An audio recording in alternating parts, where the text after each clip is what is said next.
for WebiWave, my brand new webinar service. I don't say this lightly, but it does sound kind of hypey, so let me go ahead and explain after I say it. Now, WebiWave is going to change how webinars are done. Now, if you'll go and look at the marketing for literally any other webinar service out there, I'm talking about live webinar services, not auto webinars or any of that kind of stuff. I'm talking about live webinars that make sales.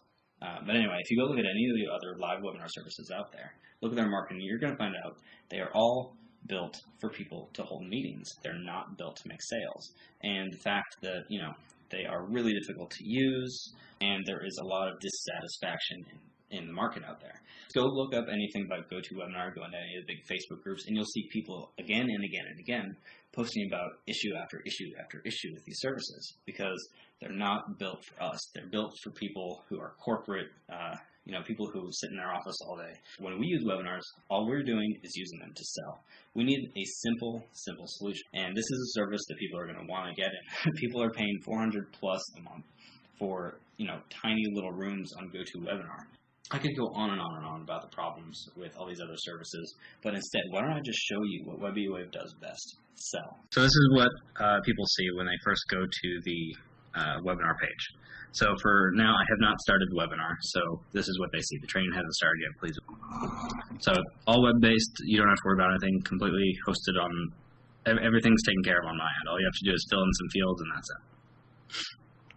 So the page that you're creating, when it's created, it's spit out and it's being hosted on the purchaser hosting, or where's the hosting? It's hosted on WebiWave.com. Ah, interesting. This here you see we've got another field for the embed code. If you did not put it in before, this would be blank, and this is where you pop in your embed code for the Google Hangout or whatever. But keep in mind, this does not actually have to be a Hangout. You could use like an easy video player or just any YouTube video or whatever you want. So if you just want to use this for replays, you could totally do that. Chris, let me ask you a question. Is the video replay box that you have there, is that resizable, or is that just a standard fit?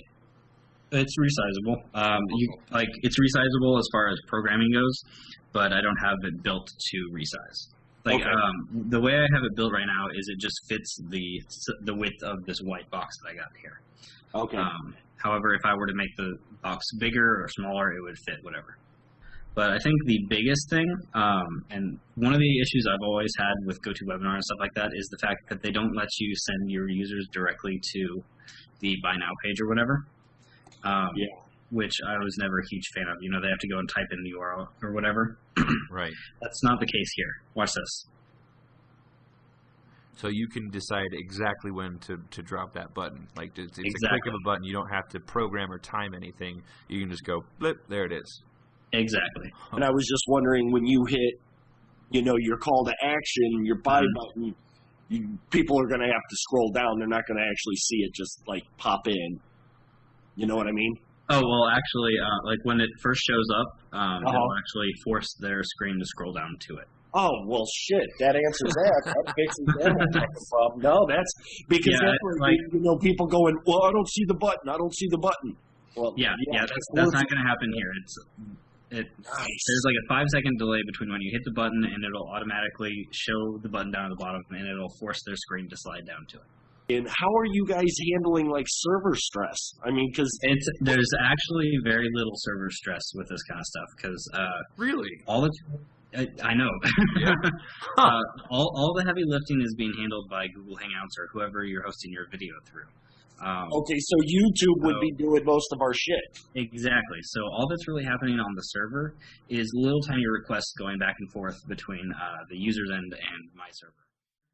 Now, are you the coder for this? Yeah. No, I forgot to tell you, Chris Ramsey's kind of a programming whiz. Like he won't say it. He won't say that he's a programming whiz, but I will.